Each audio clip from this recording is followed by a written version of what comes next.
عزیزم، نام تو آغاز صبح امید است. در چشم تو خورشید فردا پیداست.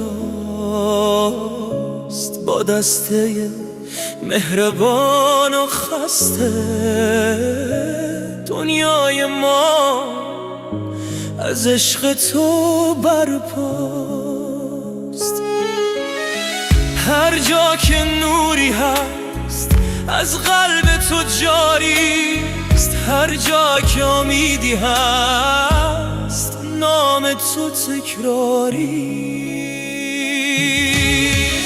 تو روشنایی